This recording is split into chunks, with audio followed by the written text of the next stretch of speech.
Hey guys, D1sco here. Today we're doing a part 2 to my PTB video, just because I had a couple other things I wanted to do, but and that video was getting super long.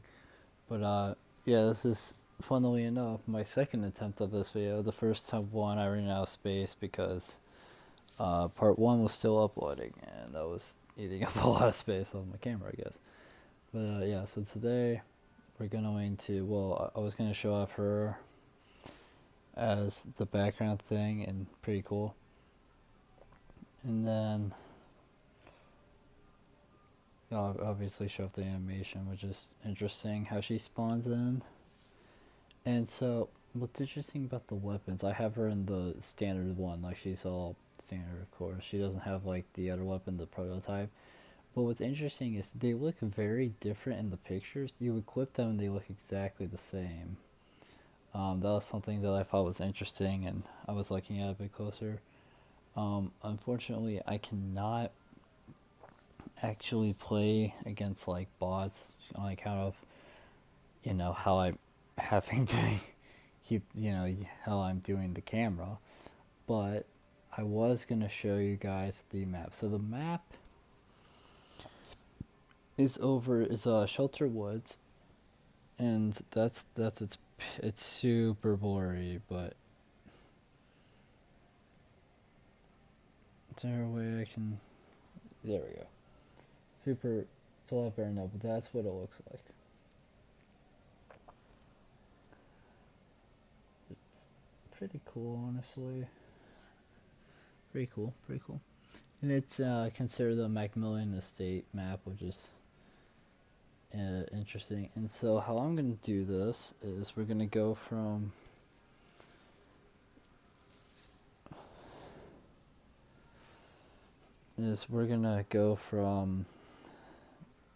the browns over. I really hope these two perks for iridescence have good synergy, because I like that when killers have good synergy. Huntress and Nurse do not have any synergy between the two of them, which does, like, Nurse used to, but when they reworked her, they broke it in Huntress because of how OP one of them is. Those two don't stack. But yeah, so, and I've already read some of these. I think I read up to the third brown, but due to the space issues, I wasn't able to keep reading. So we are going to start with ultrasonic sound speaker, which is a high frequency noise blaster that resonates with many organic materials, causing them to break down much sooner than expected.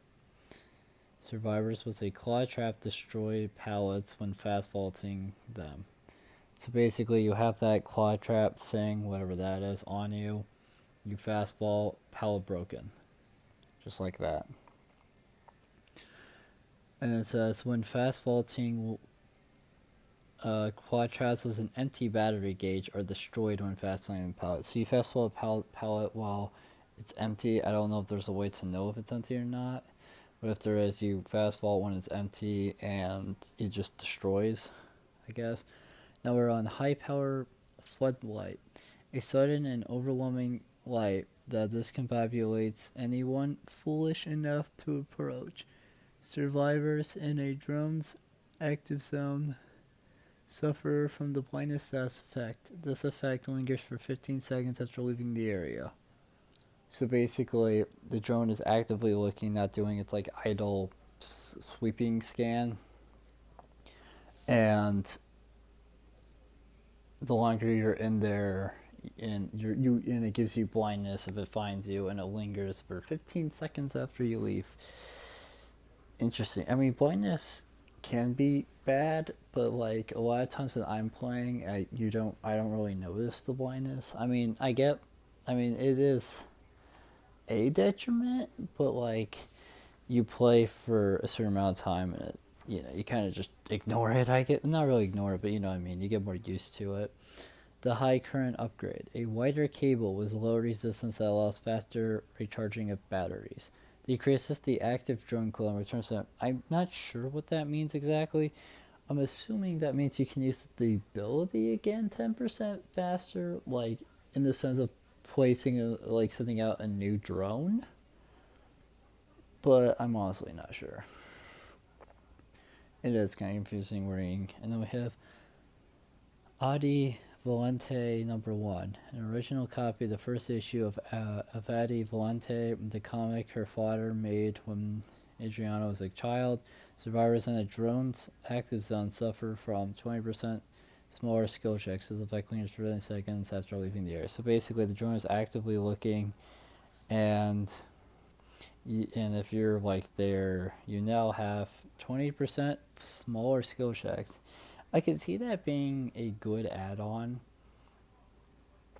in terms of like messing with players, because they have to work around that smaller area now.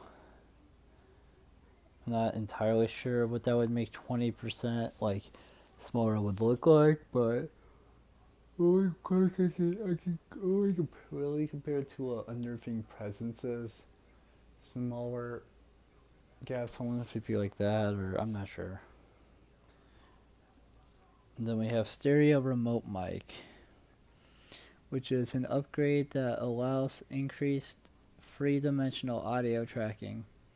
Increases the untrackable state duration of drones by 10%.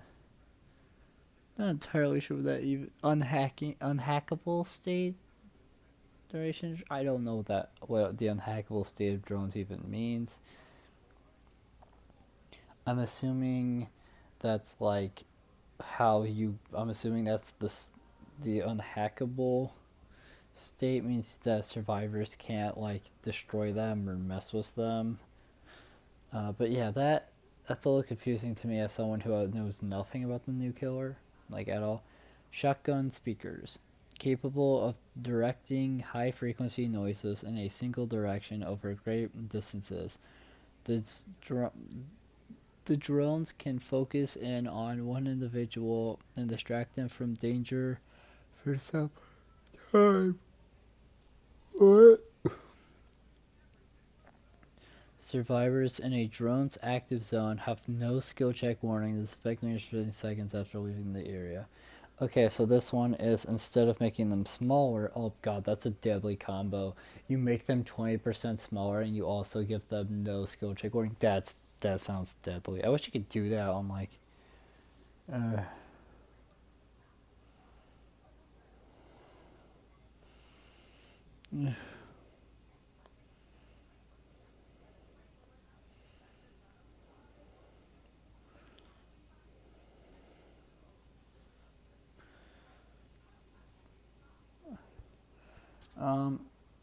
but yeah, so basically you're in the active zone of the drone and it's basically like if you have all stacks of Hunter's Lullaby, you're just not going to hear anything. It's just going to be skill checks. And that lingers for 15 seconds after you leave the area. So if you leave the area, don't work on a gen and just like let it go away, and then you're back. Sorry, I have to scratch my camera holding arm for a second. That's unfortunate timing for that. Oh god, what did I do? Okay, goodbye. Overcharge. The batteries may run a little hot, but removing the safety protocols from the cells makes them last a little longer. Increases the battery life of claw traps by 20%. Okay, so claw traps last longer?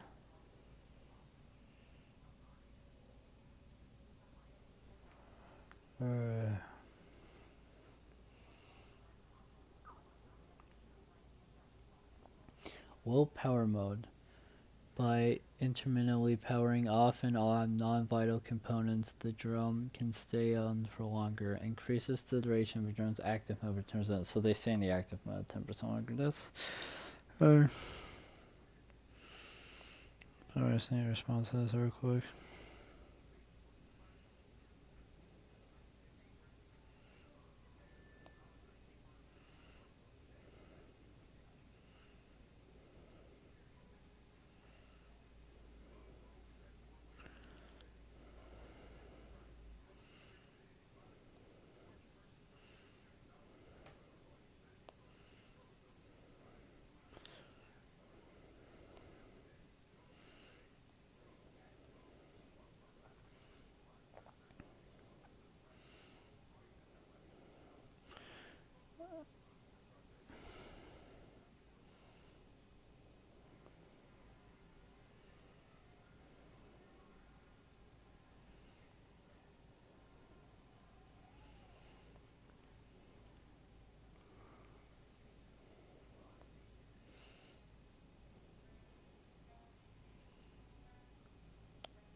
gosh. Where were we leave off?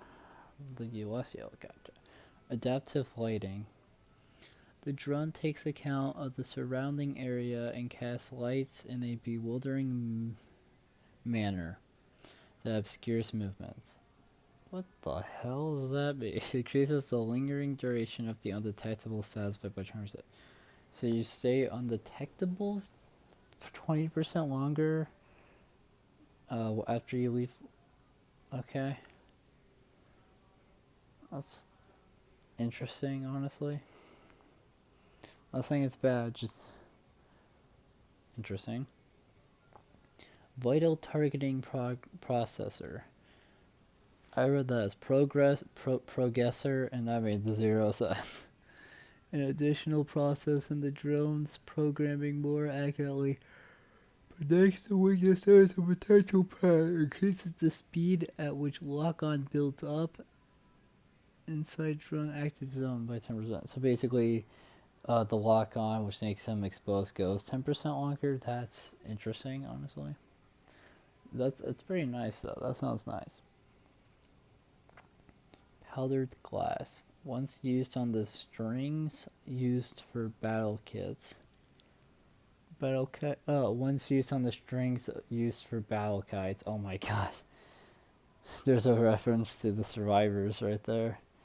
I like it when they do that. Like, Dredge has a picture related to Hattie and stuff like that. Like, I just think it's cool, like, when the killer has something that's, that goes with the survivors they came with. I like that.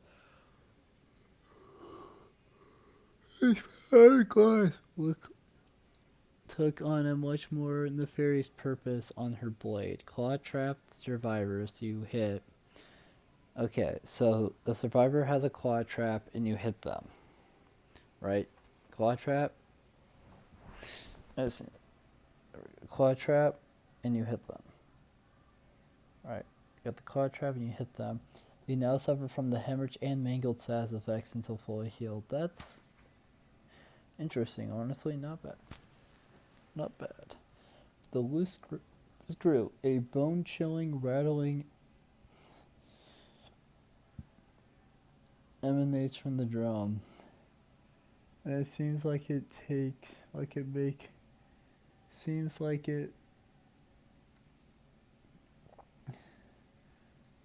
What? I can barely read that, honestly. I should not have moved the word. So loose screw is a bone. It's gonna bring you a little. There we go. I can actually read that now. A bone-chilling, rattling emanates from the drone, and it seems like it might fail at any minute, distracting survivors from complicated tasks. Survivors in the drone's active zone suffer from the exhausted status effect. This effect lingers for 3 seconds after leaving the area. Honestly, interesting.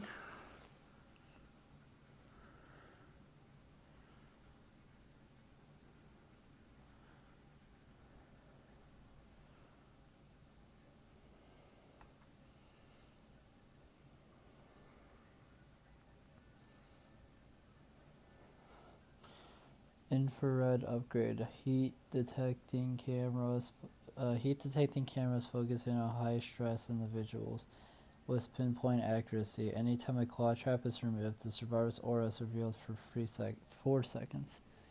So they get their claw trap out and you get to see their aura for 4 seconds.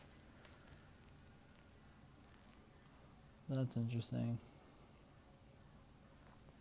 The brown noise generator. An ominous hum disseminates from the drone, blanketing the soundscape and making it difficult to hear anything else. Survivors in a drone's active zone suffer from the oblivious status effect. This effect lingers for 15 seconds after leaving the area. Interesting. Some of these are very interesting. Ooh, we made it to the purples. Randomized strobes.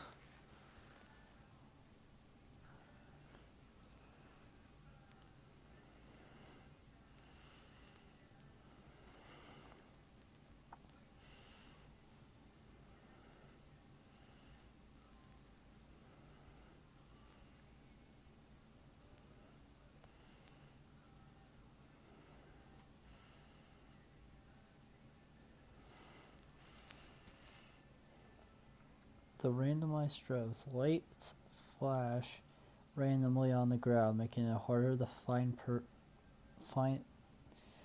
That literally says purchase, and that doesn't make any sense. Why purchase? Do they mean purpose? But I swear to God that says purchase. Look. It says purchase. What? Why? I don't get why they put. I'm so confused. That's also my whole feeling to this chapter so far. It's just confusion. I don't get it. I think it's cool, but like I don't understand, man. I'm sorry, I'm dumb. I apologize for that. Alright, but I just had to show you that I'm not going crazy and it actually says purchase, because I don't understand why it says that. Lights flash randomly on the ground, making it harder to find purchase on the uneven terrain. You know what I mean? Like, that sentence just sounds weird, because it says purchase. Survivors that enter a drone's active zone suffer from a 5% hindered status effect for 3 seconds. Not bad, not bad. Geographical readout. What the hell?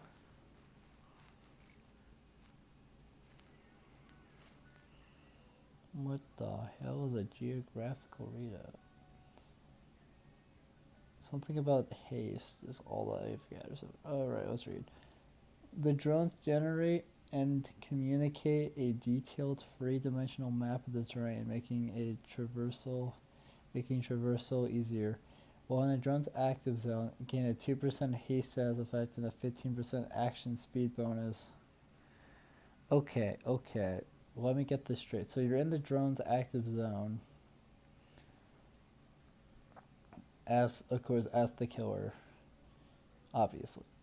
You now have a 2% haste status effect, so you can get to survivors quicker and whatnot, a little bit quicker, and a 15% action speed bonus to breaking pallets and breakable walls, damaging generators and vaulting. These effects linger for 15 seconds after leaving the area. I mean, that sounds pretty good, not gonna lie. Depending on how big that radius is, like, that sounds pretty good. It'd be funny if it was like the whole map. No, I'm kidding, that would be stupid. Because then how would you leave? Expired batteries. The batteries on these claw traps have been swapped out with old alkaline batteries. They run off of alkalines? Interesting. Recharging is not recommended. That's really interesting to me that it's apparently alkaline batteries is at least what the expired batteries make them run off of. All survivors start the trial with a claw trap. Increases the battery life of the starting claw traps by 150%. Okay, so every single person starts with a claw trap and it increases the battery life of the starting claw traps by 150%. These claw traps do not recharge and are automatically destroyed when their battery is empty. Okay, so basically everyone starts with a claw trap and it increases the battery life of claw traps, at least the starting ones. So after the starting ones, they're back to normal. But the starting ones have an extra battery life of 150% and they don't recharge. And then they're automatically destroyed when the battery's empty. That's interesting. So basically you can see everybody early because of that, but then when those are like dead or whatever, you don't have them. I'm assuming you still have the tracking stuff, you just don't have those particular ones anymore. We're on to the last purple now, the advanced movement prediction. Even after they leave the zone of influence, a refined AI program predicts with high accuracy where a person will go next. Survivors that enter drone's active zone have their auras revealed for 6 seconds. Okay, so a survivor goes into the drone's active zone, and now they can see your auras revealed for 6 seconds. Prototype rotor. Interesting. The cutting edge design allows the drone to move with razor sharp precision. Okay, so it appears to do at least 3 different things. Interesting. Gain a 5% haste status effect when entering a drone's active zone triggered by a survivor. Okay, so a survivor has to trigger the active zone, and you gain a 5% of haste status effect when you enter that zone. Okay. So it says this effect does not stack and can only trigger once per active drone. So if you have multiple active drones and all of them are like go to active mode from the same person, it doesn't stack, so you don't gain more haste. That's honestly sounds like a good idea. This effect is lost when hitting a survivor. So if you hit them or hit anyone, you lose the 5% haste. I mean, at that point though, like you've hit them, like no. Iridescent unpublished manuscript. So far I'm not sure how like much synergy you can get out of these, but let's find out. Before he disappeared, Adriana's fought. Why is the camera so low? Adriana's father has started a newer, darker manga. Sanhedores Sombrios. Or whatever it is. Activating a drone causes it to gain a 32-meter tear radius. So you're activating a drone, and it causes it to gain a 32-meter tear radius for 15 seconds. Okay. The effect can only be equipped to one drone at a time. Only one drone can get that at a time. Okay. Increases the activation cooldown by 25%. Okay. When evil's on the loose, it cannot escape from Adi Valente. Quote on the cover of Adi Valente #1. So her iridescents honestly don't sound too bad. They sound pretty good. She has some interest. I already read all that, but so I just want to see her attributes. So she's average height. So I figured, yeah, she's about the same height as most of the characters. The only one who's like the shortest is Sadako, and she's definitely taller than her. She has a 32-meter tear radius, and she moves 4.6 meters a second. So she moves 0.2 meter, I believe. Hold up. So, I'm just trying to think, because I know Nurse is like slow, but why is Nurse down that far? Oh, she's quite a bit faster than Nurse actually. So Nurse has the same attributes: average height, 32-meter tear radius, except Nurse has a 3.8 meter a second tear radius. And she had 4.6. So she's faster than Nurse by quite a bit, honestly. I don't know why I was thinking Nurse has... Okay, she's faster than, say, Huntress by 0.2 meters a second. I knew she was faster than some meters. She has the same movement speed as my boy, Michael, I guess. Okay. So she has the same movement speed as Michael, Doctor, Bubba. Oh, hey, Freddy, my boy. Oh, yeah, this was another thing that I learned about. I don't get this. I don't know why they kill switched this of all perks. As soon as an exit gate is open, Blood Warden is activated. The aura of any survivor located within exit areas are revealed to you once per match. Hooking a survivor while Blood Warden's active calls upon the entity to block both exit gates for all survivors for 50 seconds. Like, that's not even that good of a perk. If they're in the exit gate, they're most likely going to leave before you can do anything. But, why did they kill switch it? guys, if you know why this is kill switch, please tell me in the comment section below, because I like Freddy. I like Freddy. He's cool. But yeah, 4.6 meters a second. Okay, Peg is also that speed. I like Peg though. She's cool. Clown is also that speed. Spirit's short. Okay, I'm not sure why Spirit's slower, but whatever. Legion's that speed. Plague is that speed. Egg. Blake's got some pep in her step, I guess. Ghostface is that speed. Oh yeah, I like Ghostface. He's cool. I suck at playing him though. Demogorgon's that speed. So so what you're telling me gave us the majority of the Ross. She's literally average in every single thing. Okay, 4.6 meters a second, 4.4 meters a second. She's literally just as fast as like most of the characters. Apparently his tear radius used to be smaller or something.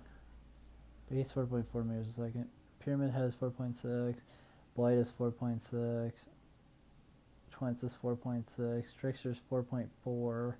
I'm noticing the characters who throw something are shorter, or not shorter, they're slower. If they don't like throw anything, they're faster by a little bit. And then there's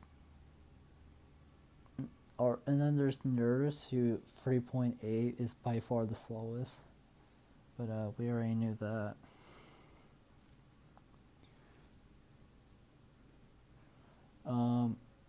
Nemesis is 4.6. Pinhead is 4.6. Artist is 4.6. But Artist sort of has a range. That's interesting. Sadako is 4.6. Of course, she is also the shortest character in the game. She has a 24-meter tear radius. Okay, Sadako. I'm not sure why people hate you so much. I like you, but that's cool. I looked over his backstory for a second, Dredge. I don't think I've ever fully read it. And I'm already confused. Something about Private American Island in the 1960s. A group was found there. Oh, this is a cult. Okay, it's a cult. Okay, got it. Dredge's lore is tied to a cult. Gotcha. But he's 4.6. Pinhead is 4.6. Knight is 4. Knight. He's 4.6. Trapper's 4.6. Rafe is 4.6. Billy's 4.6. And then she's slow as hell. Not out here. But yeah, so final thoughts for me on the chapter. After viewing everything, this is pre-gameplay. I'm very confused. I've read the developer update, I read the PTB update stuff, I've read every single add-on. She has some interesting add-ons for sure. All of them involve the drones, which doesn't surprise me. They all involve the killer's power.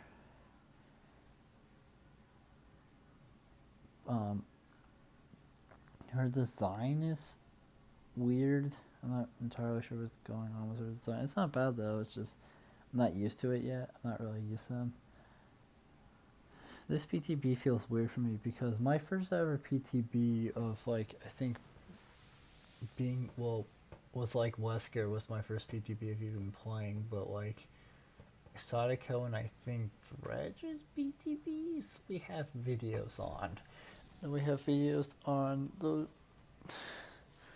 the PTB video in between Sadako and Dredge. Don't think I was really playing then.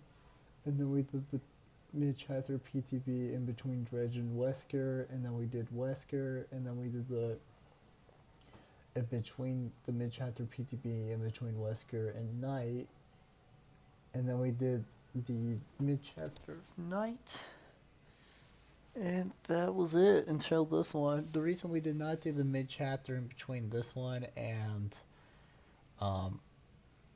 between Knight and this one, the one that was like nurses changes and a bunch of and some other stuff, was because that is the period of time where Orange's computer was first stopped working. It's still screwed up, but you know what I mean. And also I just didn't know what to film during then, and if it wasn't in, and I'm happy, so I didn't do any videos on that. I also didn't really know like what to do with it on account of I can't really show gameplay, and I feel like chapters, the like not mid chapters, but like the chapter PTVs are a bit better for me with that because I can show off the new characters, I can talk about everything and give like my opinions on it easier than of course mid chapter PTVs. But yeah, I like the chapter a lot. I think it's gonna be super fun. I know some people are saying it's bad, but like to those people, all I have to say is I mean Michael, Freddy, and Trapper, all of which haven't gotten touched in literal years. So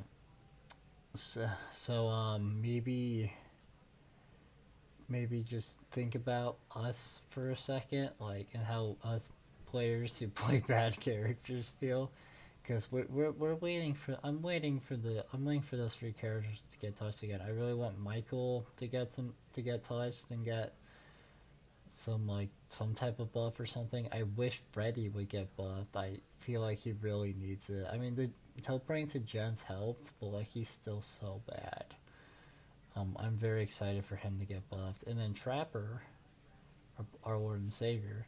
I hope he gets touched as well because it's been a long time for him as well.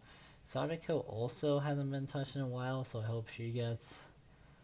To be fair, no, I guess nobody bought her chapter really. I like Sadako though. Sadako's great, but yeah. My final opinions are just I like the chat. I like the character designs a lot. The add-ons sound pretty good. The perks seem very interesting. I'm definitely curious about how this PTB is going, or not PTB, how my add-up series is gonna go. And yeah, I'm also just curious. I'm definitely curious about the mid-chapter release and like what this game is gonna feel like after that, after the chapter releases. But yeah, I will see you guys in the next video.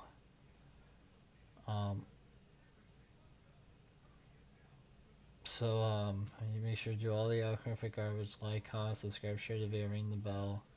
It means a lot to us and it helps us out a lot.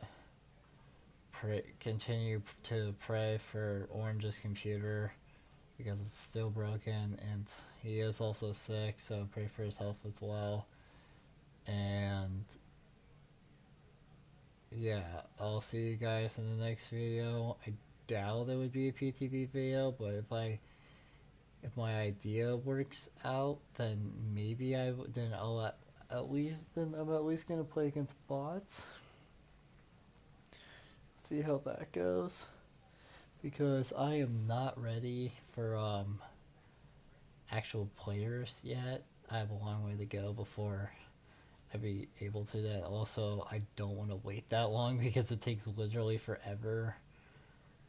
I've seen Orange try to do this and it's awful. So yeah, expect potentially a video of me testing out the new killer against like some bots, trying to figure out how she works. And yeah, I'll see you guys in the next video. Bye.